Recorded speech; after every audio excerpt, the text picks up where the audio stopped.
A doutora Anísia é a maior médica do Brasil, né? Ela fez uma transformação que nenhum médico brasileiro conseguiu fazer.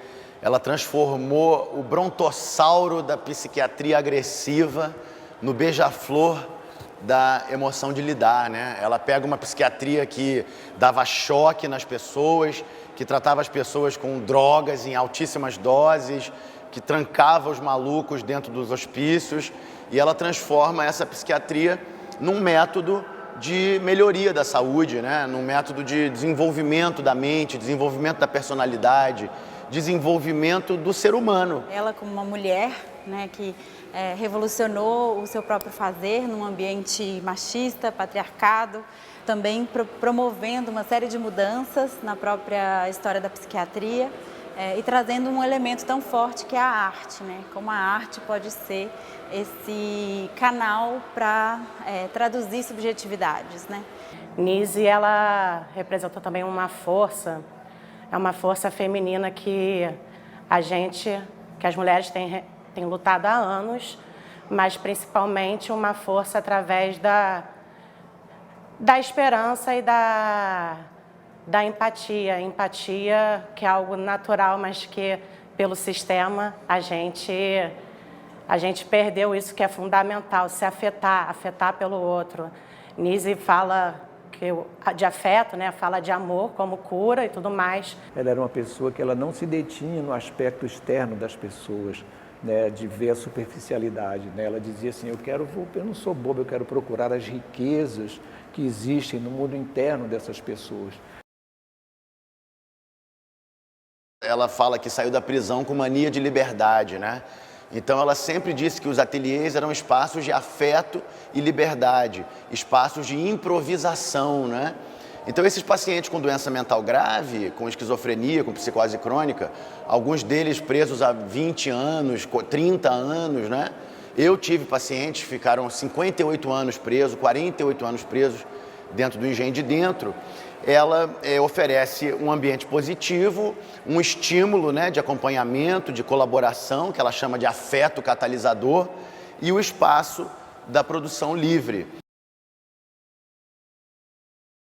Ser mulher, ser revolucionária, apenas existir já é um ato de revolução, de rebeldia frente a um sistema, a uma sociedade que é um projeto histórico de muitos e muitos anos que coloca a mulher como submissa. Então, existir já como mulher já é um ato revolucionário e se impor em qualquer questão frente a esse projeto que é bem estruturado, né, já é um ato revolucionário. Então, resistir enquanto mulher nessa sociedade já é um ato bem revolucionário.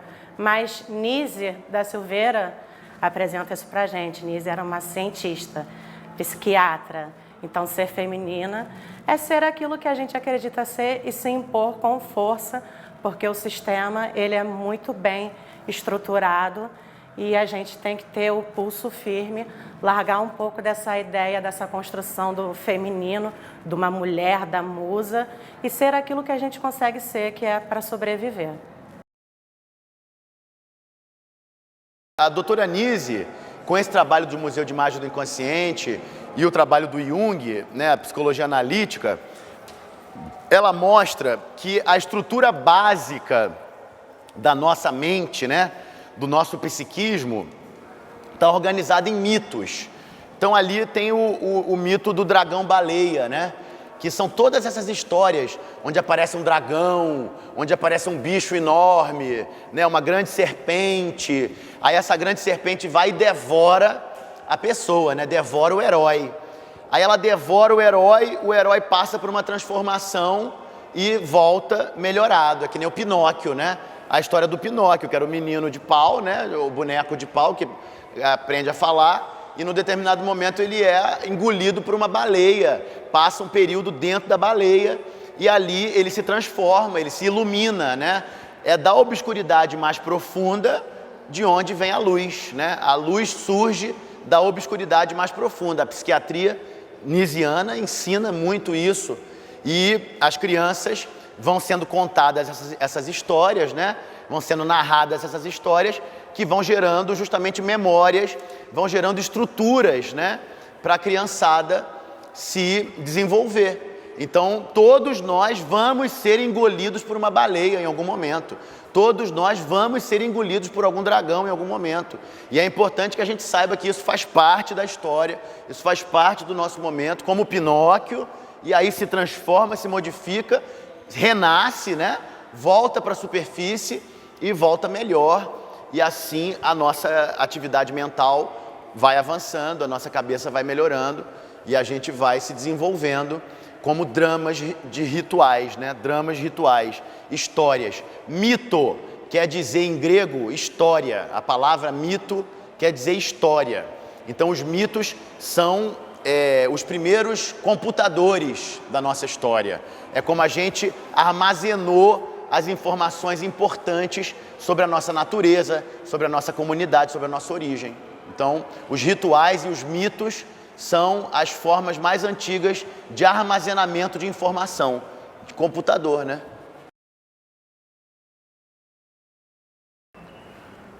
O trabalho da doutora Anise tem várias coisas que são absolutamente pioneiras, né? Algumas no Brasil e outras no mundo como um todo.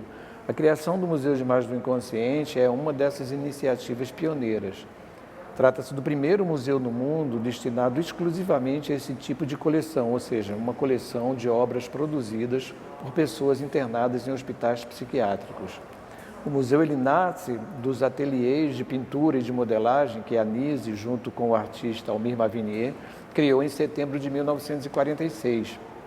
Essa iniciativa dela de abrir essas oficinas, né, foi uma forma de se contrapor aos tratamentos agressivos e considerados por ela desumanos na época, que era o eletrochoque, a insulinoterapia, a lobotomia. Então ela enveredou por um outro caminho, que era o da terapêutica ocupacional, criando uma dúzia de oficinas de atividades diferentes. Entre essas, a pintura e a modelagem se destacaram logo, primeiro porque elas proporcionavam um benefício terapêutico muito mais rápido do que as outras atividades, e depois que a produção desses ateliês se mostrou de uma quantidade e de uma qualidade formidáveis. A Anise, que era uma pessoa muito observadora, uma pesquisadora, uma cientista, ela logo começou a reunir essas obras e começou a se indagar qual o significado dessas obras para aquelas pessoas que estavam produzindo. E então, é essa ideia de estudo, de pesquisa, que dá origem ao Museu de Imagens do Inconsciente, que ela cria 6 anos depois, em 1952, com essa função específica de ser um centro de estudo e pesquisa que o museu mantém até hoje. Então a gente tem, além da biografia da Anise, como um eixo, né, das transformações que ela promoveu na sua própria carreira, também pensar a arte como essa linguagem para comunicar coisas, né, inúmeras coisas, inclusive as subjetividades, e também pensar um pouco sobre como o afeto como elemento pode ser também uma grande questão para os nossos dias de hoje, né? O que a gente está precisando humanizar hoje nas relações, nos processos educativos também, né? E para além disso tudo, entender quais são as discussões sobre normalidade e loucura que a gente ainda precisa desmistificar hoje, né? Assim, quais são as questões do nosso cotidiano que a Anise viveu durante toda a sua vida, enfrentou e lutou contra, e que ainda hoje são paradigmas a serem desmistificados. Por exemplo, o preconceito contra toda a diversidade das existências possíveis, né? Bom, eu acho que, enquanto educador, é interessante pensar que uma matéria bruta como essa, que é trazida pelo trabalho da Anise, que vai abordar tanto afeto quanto arte, acaba possibilitando que nós, enquanto indivíduos dessa sociedade, enquanto sujeitos, com que a gente não fique mais se enquadrando e se restringindo a um aspecto social de normalidade. Então isso faz com que a gente expanda não somente a nossa concepção sobre o que é arte, sobre o que ela pode ser, sobre o que ela vai estar sendo, como também a gente se coloca muitas vezes como uma força criativa que experimenta e se relaciona com esse aspecto da arte, com esse aspecto social e relacional que é tão bem trabalhado e transposto aqui dentro de uma mostra como essa. A pesquisa para fazer essa exposição foi um processo bem intenso. A gente partiu das obras mais conhecidas da Anísia da Silveira, né? Principalmente o livro Imagens do Inconsciente, e com o apoio do Museu de Imagens do Inconsciente, né? Que conhece melhor do que ninguém o trabalho da Anísia da Silveira. Então, a partir desse encontro, dessas trocas com o museu, a gente percebeu que muito já tinha sido falado da Anísia, né? E então percebemos o tamanho do nosso problema e a dificuldade de dar um recorte diferente para essa gigante cientista. E o que a gente apresenta, acho que de diferente nessa exposição, é um encontro com acervos de obra contemporânea, né? Quer dizer, as obras do Museu de Imagem Inconsciente, com um acervo histórico da Anísia da Silveira, com um acervo também histórico do período, dos modernos. Esse encontro com os artistas contemporâneos é um diferencial e uma direção de arte que dá o tom à narrativa que a gente gostaria de comunicar, a partir da qual a gente gostaria de contar a história da Anísia. Como pode o afeto ser revolucionário, né? Então, a gente tem estudado a mostra com muito afinco, pensando que abordagens são possíveis para a gente trazer para o nosso cotidiano, pensando qual a potência de uma exposição como essa nos dias de hoje, né? Assim como o afeto pode ser esse elemento que transforma e mobiliza a nossa vida, por exemplo, né? Eu poderia falar várias coisas que ligam, né, o trabalho e o pensamento da doutora Anísia e do Museu de Imagem do Inconsciente a esse momento da pandemia. Vale ressaltar que uma das coisas que nós estamos assistindo é a eclosão cada vez maior de casos e de pessoas sofrendo transtornos, né, psíquicos decorrentes dessa experiência incomum para a nossa sociedade, do isolamento social, do medo, né, da perspectiva, né, e do grande mundo, da tragédia, que é o grande número de mortes, né, que está atingindo a população do mundo, especialmente a população brasileira.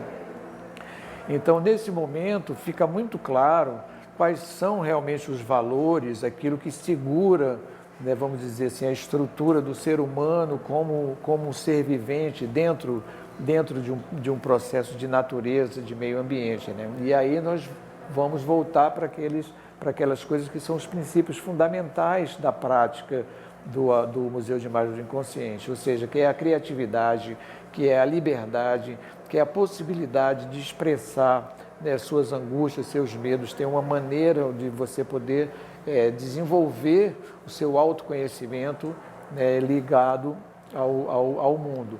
Outra coisa que é muito importante, que a Anísia sempre defendeu, é a valorização do mundo interno.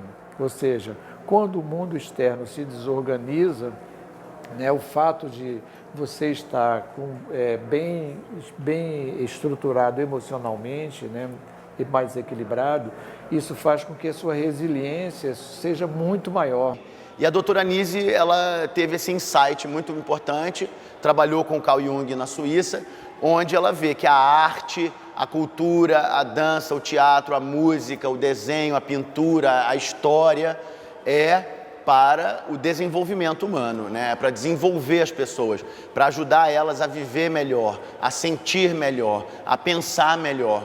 Então, eu acho que a doutora Anísia, ela merece um espaço muito importante no atual momento, que é uma crise de saúde mental mundial que nós estamos atravessando, e no Brasil, para as escolas, para as universidades pensarem que os ambientes têm que ser ambientes favoráveis às pessoas, né? Tem que ser ambientes de afeto catalisador, ambientes de favorecimento do desenvolvimento humano e não ambientes de repressão, violência, né? De encarceramento, de eletrochoques, porque isso realmente não produz nada. Eu acho que a exposição é uma oportunidade para além da questão da pandemia, para que todos nós possamos entender um pouco melhor o que é o nosso inconsciente e fazer as pazes com ele, né? Eu fiz as pazes, de certa forma, com o meu inconsciente, tanto que pesquisei. E isso é um assunto muito inconsciente, a loucura e as diversas anomalias ou questões psíquicas são mitificadas, né? A gente não fala o suficiente sobre isso, a gente não fala sobre isso, né? E eu acho que é muito importante falar sobre isso, é muito importante ouvir os nossos sonhos, é muito importante a gente realmente fazer as pazes com o inconsciente, entender o que é isso.